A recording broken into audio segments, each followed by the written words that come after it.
Really a pleasure to be here today, and I was given the task of trying to talk about the immunology of juvenile dermatomyositis. And in thinking about it, I kept trying to figure out how I want to approach it, and so bear with me. I decided to do a historical approach because I think it's really fascinating to go back in time and really look at what's been done. My disclosures. And so really going back into the 1950s, and even prior to that, there were many case reports of children with juvenile dermatomyositis. And in that time period, you started to have some case series come out as well. So two large case series, I think, for the time, really talking about the fact that about 30% of the children would die from this disease, usually in the first 4 to 26 months of disease.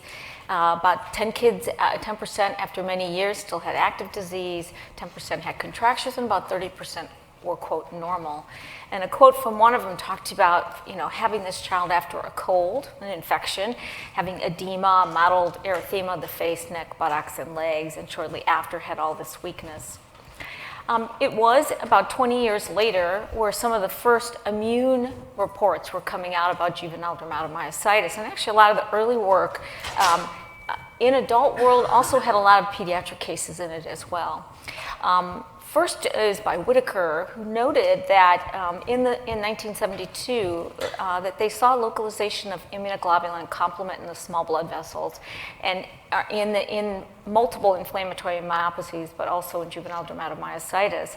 And they really proposed that this IgG complement deposition could have been causing the disease, thinking it could have made the membranes leaky and actually starting to initiate the disease process.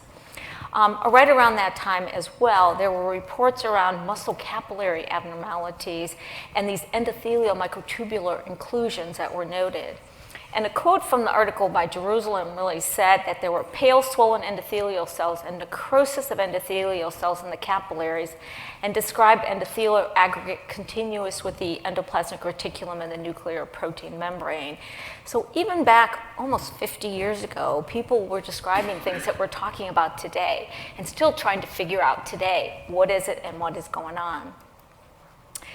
Also, back in the 70s was one of the first reports, and it was a letter to Lancet by Dr. Pachman and her team looking at HLA molecules. So back in the 70s, the DR molecules really were not identified very clearly, but class 1 was. And there was a report in patients with juvenile dermatomyositis that were Caucasian patients that showed that there was an association with the B8 allele. About 6 years later, Friedman, who also worked with Dr. Pachman, was able then to describe a DR association, so DR3 was initially associated. And then we know there's hundreds of papers after this, but about 7 years later, we also described that not just DR, but there's a strong DQ association, and multiple studies, and I'm not going to go into, really look at this extended haplotype that we really see in a large number of our patients where DR, DQ, the C4a null alleles, this extended haplotype is seen in the disease. Even though we've had all these reports and we know there's certain alleles that are associated with less likely disease, more likely disease, and subset in disease, we still don't fully understand the importance of these alleles. And even a GWAS study that was published in 2013 that had a significant amount of children still showed that the most important genes were these HLA genes, shown here with the big red, line on this Manhattan plot. But really understanding that this is something really important. So any of you who are really thinking about maybe what you want to do with your research career, I still think this is open-ended as to the importance of this. Also, multiple studies have looked at associations of HLA haplotypes now and association with autoantibodies. I'm not going to really talk about autoantibodies today. Lauren talked about quite a bit of it this morning. But looking and saying, are there associations? And there does appear to be associations of certain HLA alleles with certain autoantibodies. For example, in patients with dermato and also overlapping syndrome with scleroderma, showing that DR3 continues to be a significant association with juvenile dermatomyositis, but also with the scleroderma overlap. Also showing that also DQA1 or 501 also has a strong association as well. And I could go on with multiple other ones, but showing that people now are trying to look at these associations, look at what subtype they're related to, and maybe that would help us really understand more about the importance of these HLA alleles. Also, in the 80s, Arahata and a group with Andy Engel and others wrote many, many papers. I'm just going to quote a few of these papers. And it was at this time where people really started to describe what the inflammatory cells were. Where are they and what are they? Showed that actually one of the cells that we don't talk about much is the macrophage, and said that it's about a quarter of the cells that we see in the tissue, particularly around the perivascular site, and we really have not learned a lot more about these macrophages even to this day. They also described that B cells were quite prevalent throughout the inflammatory cells that they see, but particularly around the sites in the perivascular region. And also that there were many T cells, but particularly the ratio of what we now call Th1 cells, the CD4 positive cells, that ratio was seen highest in the endomysium in patients with dermatomyositis. So describing the cells, at least with the markers that they had 30 plus years ago, describing what the cells were that they could identify. Also, Hopefield talked about, this was almost 10 years after these studies, started also getting into the understanding of some of the CD8 positive autoinvasive cells that we think about more in some of the necrotizing type of myopathies that we see. But the purpose of me mentioning this was they really brought up a very fascinating hypothesis. This is trying to get to the cells that we see and the HLA molecules that have been described, saying that really wondering if these T cells particularly are really recognizing angiogenic peptides, particularly class 1 molecules binding potentially muscle peptides.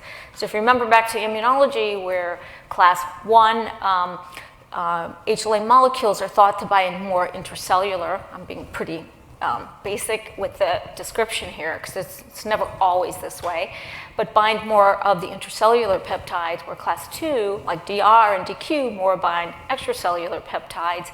That's the theme. And so their proposal was that maybe this HLA molecules on muscle cells actually are binding muscle peptides, and maybe that could be the start of the disease, and really thinking about the muscle as maybe the primary organ in initiating. So it was very interesting to think about that work.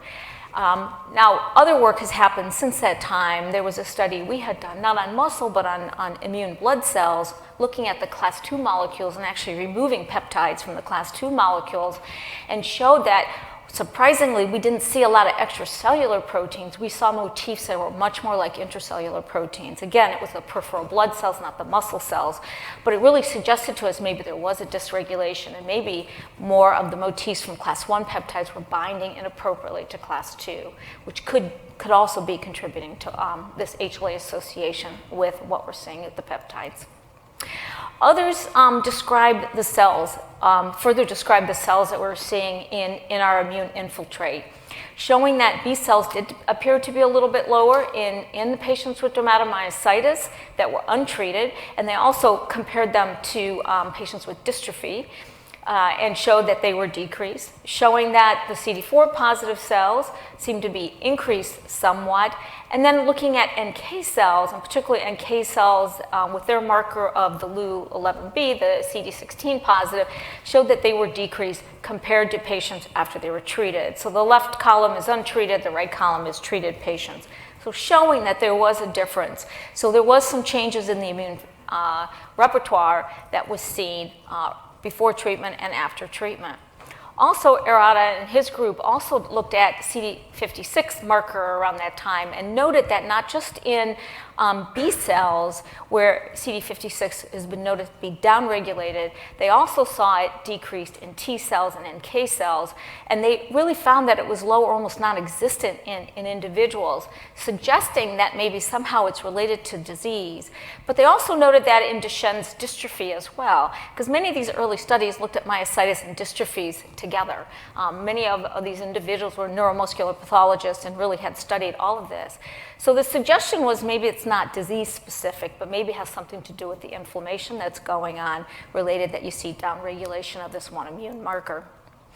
Other individuals, Gorman, who is here at Northwestern, published a study showing decreased levels of CD54, which is ICAM1. He showed that those positive lymphocytes were low in the peripheral blood of untreated patients with active dermatomyositis, but also showed that when he looked at percent phenotype in patients' peripheral blood, noted that the CD3 positive cells overall appeared to be lower, noted that the CD19 positive cells, so your B cells, appeared to be increased in these untreated patient population, and that the CD1656 positive population, we're getting into the NK cell side, seemed to be decreased as well, sort of confirming what that prior observation had been made. And then Ernst published a study looking longitudinally at these markers, so looking longitudinally at the B cell markers and the NK cell markers, and really not finding an association longitudinally with disease activity, but did find an association on the right upper with disease activity with 11C positive cells, which are your myeloid dendritic cells, and on the bottom, an inverse relationship with your plasmacytoid dendritic cells, suggesting plasmacytoid dendritic cells either were truly decreased or maybe they were going into the tissues to populate in the tissues at that point in time. So we talked a little bit about the different cells that have been described by now, and this is a classic dermatomyositis biopsy showing that there's a lot of B cells and CD4 positive cells. But one of the things that we have found out since that time that actually there's a huge amount of plasmacytoid dendritic cells that are in the tissue. These cells are CD4 positive, and so they, I think, could often be confused if not further staining is done to show that they're really plasmacytoid dendritic cells, seeing them in the perivascular region and then also the perifascicular region. Also, what's been shown is there are a large number of Th17 positive cells, so CD4 positive cells that actually have the cytokine IL-17 being produced, and many of the cells in the tissue were that as well. And then lastly, that often we see these cells in sort of a nodular accumulation, seeing them together in the actual tissue. Now that was first really described by Emsley Smith quite a bit earlier than this article, where they kind of said cells seem to co-locate. They really didn't have the full description of it, but you would see some references back to her work suggesting that that was occurring. Also, more recently, there's a paper looking at the B cells in patients in juvenile dermatomyositis, and this paper talks about the immature transitional B cells, which were significantly expanded. There were increases in dermato, and these are active cells. They're actively dividing, and they found a correlation with disease activity. There's multiple bar graphs showing here pre and post the start of medication, showing that many of the cytokines that were related to type 1 interferon are actually upregulated in this patient population. And then the middle dot will show months, like greater than 6 months or around 6 months after treatment. And then the far right was much greater than 6 months in terms of these markers.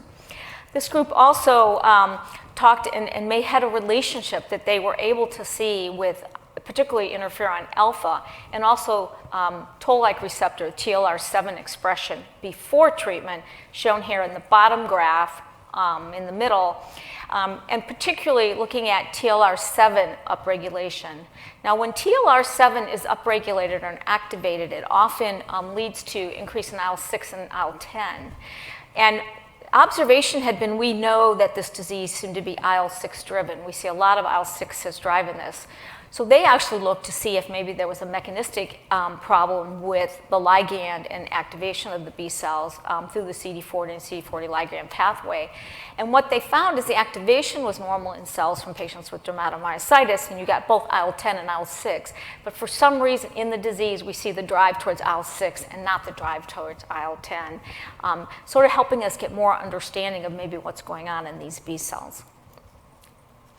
So if we also start talking about our understanding of MHC upregulation in myositis, this paper by Emily Smith in 89 first started really talking about MHC upregulation in relationship to necrotic cells, microfiber invasion.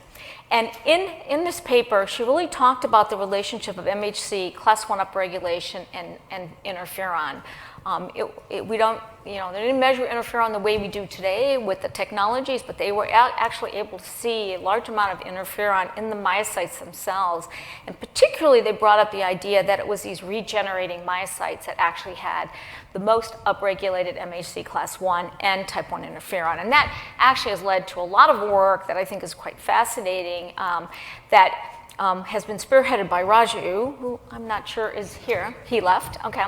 But Raju really started thinking about this and developed an animal model looking at MHC class 1 upregulation. And what he found, in each one of these blocks is basically a different age of this MHC class 1 upregulated mouse, where he could activate class 1 upregulation and look for inflammation, and saw that we got a significant amount of inflammation with that upregulation. He's done a lot of subsequent work on this since that time, and actually has shown that both in human muscle from dermatomyositis patients and in mouse muscle with this class 1 upregulation model, that there's activation of the endoplasmic reticulum stress response, showing here by GRP78 in muscle human myocytes, seeing that it's upregulated just as it is in the animal model. And so this just shows you the level on the bottom in our patients as compared to our mouse model. So suggesting that potentially there are non-immune mechanisms, because this is really a non-immune mechanism that could be initiating potentially an immune response or an additional component of our immune response.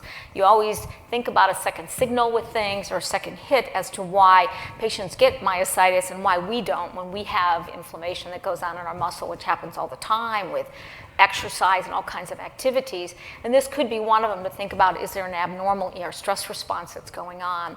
There's also work to show that in this ER stress response, there is downstream in muscle, downstream activation of IL-6 and interferon beta. So could that be a component as well? And so there's still work that's going on in this area. Along this line, also in the early 2000s, was the time when there were gene profiling looking at upregulation of genes in patients with dermatomyositis. And this is a study that Lauren was involved with, where there was 4 dermato patients who had 2 different genetic haplotypes for the TNF gene. And what they were trying to say is in these patients, and you can just see from the controls in the top 2 bars to the bottom 4 bars, is there's a different intensity of signals that occur with this RNA upregulation of genes. And the idea was that they were seeing a signal that they said had a large component of a type 1 interferon response. And this was in the muscle tissue. Subsequently, we did quite a bit of work looking at upregulated genes in the peripheral blood, trying to look for potential signals for improved biomarkers. Work that we had done, and this is showing you a graph of both pediatric and adult disease, but really looked at which genes were upregulated and really found that there were 3 categories of genes. One was muscle-related, so muscle turnover-related genes. Another was the mitochondria genes, and actually saw a significant pattern in the mitochondrial genes that appeared to be dysregulated. And the third was the type 1 interferon genes, which many of them are listed here, including STAT pathways and other things that were upregulated. And what we decided to do with this is to actually pull out genes that were significant and actually developed a scoring system to say, could we use this scoring system to actually look at disease activity over time? And on the right side of the graph talks about some of the genes that were included in the scoring system. Not only did we look at genes, but we also looked at proteins. And we had a lovely talk yesterday showing and comparing the differences between looking at gene upregulation and protein. And the stability of protein and the changes in genes that can be very erratic, but the stability of the protein sometimes can tell you more of a longitudinal story. And so we took that kind of principle and actually moved forward and doing some comparisons, and I'll show you that in a minute in a couple slides. Also, we know there's been descriptions of, like I say, the plasmacytoid dendritic cells in the muscle of patients with dermatomyositis. And if we look and say now there's type 1 interferon, we can understand that a lot of type 1 interferon comes from these cells, these plasmacytoid dendritic cells that are in both the perivascular and the perimysial tissue. Also noted, though, not only were these cells present and not only were they in nodular format, but we also found that the plasmacytoid dendritic cells were producing a significant amount of interferon beta, and so were the myocytes. And I'm sorry because this is the wrong picture, but believe me, I have a different picture. I don't know how this one got in here. I noticed it a minute ago. There's actually a myocyte picture that shows interferon upregulation related to the unfolded protein response, which is that ER stress response. So getting back to Raju's work, really trying to connect the loop with what we were seeing with interferon as well. Also noted in the tissue that we actually saw different patterns of inflammation. We saw these nodular patterns. We also saw some dense sort of accumulation, and then we see this sparse pattern. This sparse pattern is most likely some of the necrotizing patterns that we're hearing about.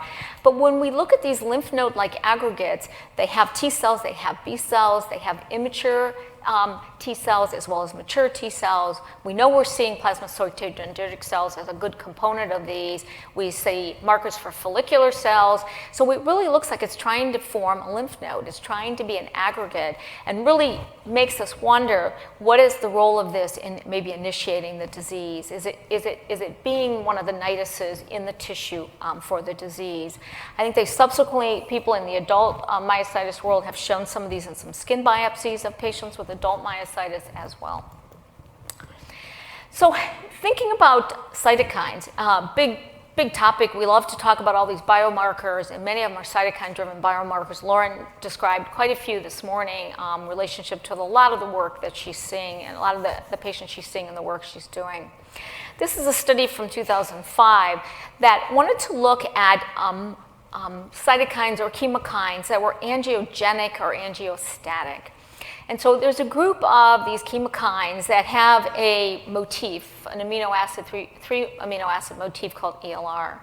And those that don't have that motif are considered angiostatic, and those that do are angiogenic. And when they looked at patients with dermatomyositis, the top three slides, or top three frames, are showing you expression of IP10. So Laura, as she said this morning, that's CR10, and that's what that's showing. And we see a lot of that in our myositis muscle biopsies and a lot in the peripheral blood from them. And then the bottom two actually show its receptor, CXCR3. So it's showing that in the muscle, we're seeing one of these the ELR-negative proteins with its receptor. This receptor also binds to ITAC, which is one of the other proteins that we see commonly upregulated in patients.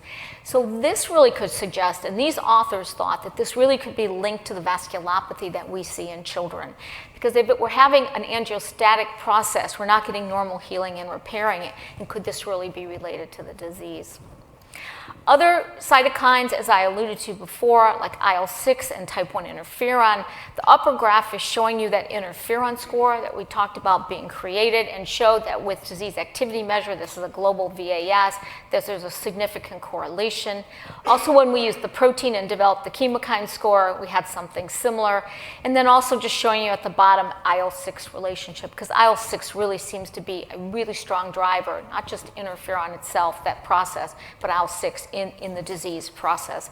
And there have been some animal model work suggesting that when you block IL-6 or you have a knockout IL-6 model, that you really can abrogate the disease. So, also looking at IL-6 type 1 interferon in relationship to disease, it's just a heat map showing you in the yellow when people have more active disease that you get more active levels. And also IL-17 is very much in the mix of this. This work actually also looked at these markers over time and showed that they continue to be related to disease activity over time and really unrelated to the medications you use and potentially the organ system you're looking at, whether it's skin or muscle or global.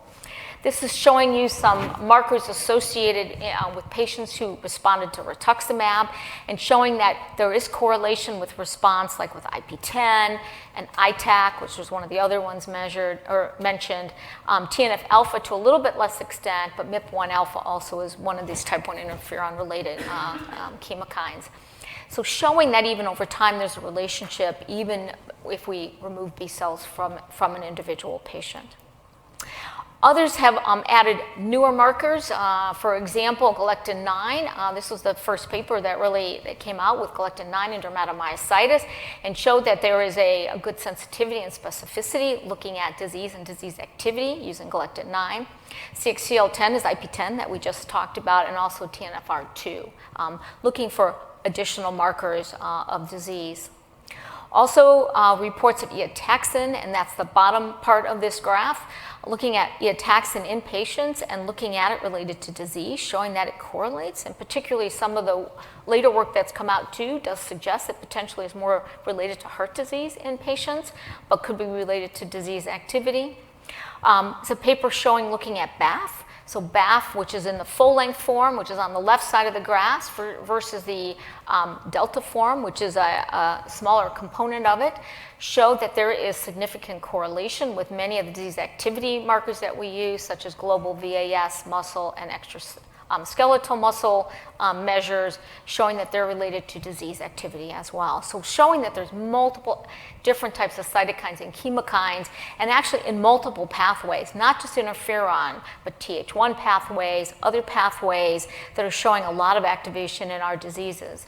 And actually, and there's a lot of work now that's going on now to try to subdivide these and actually look at subsets of patients to show that potentially patients with certain phenotypes might have a stronger signal in, let's say, in an innate immune response, where others might have it in a Th1 type of immune response. This is a little bit of a summary that's based off a paper that Lisa had, I think, looking at just these different components that I just mentioned and really looking at their physiological function and their role. Type 1 interferons have probably been the one that's most extensively studied and really shown that it's upregulated in muscle tissue, particularly related to class 1, also seen in vascular damage, autoantibody production and that relationship.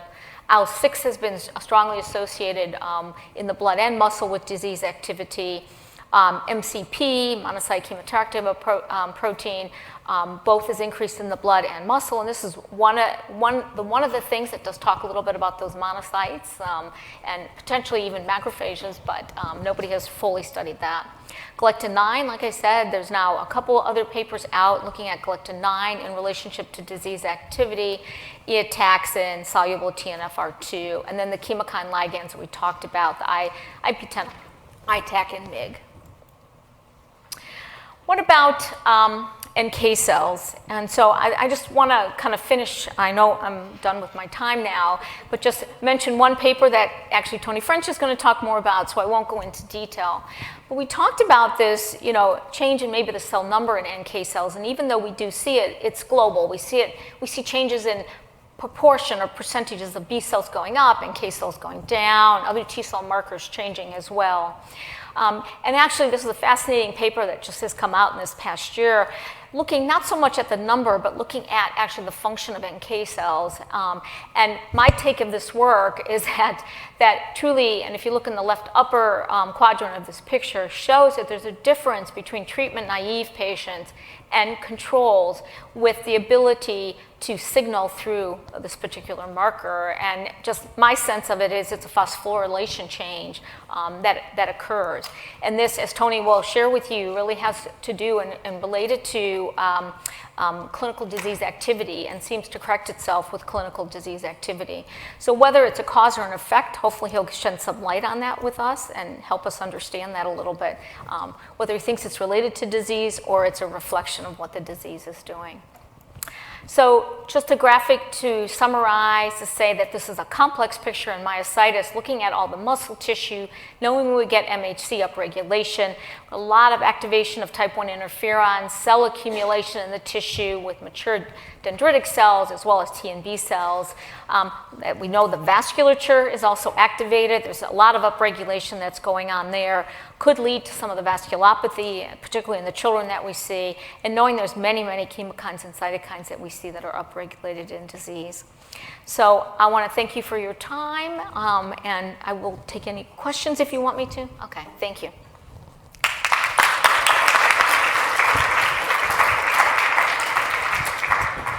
Questions? I can just talk out loud. Brian.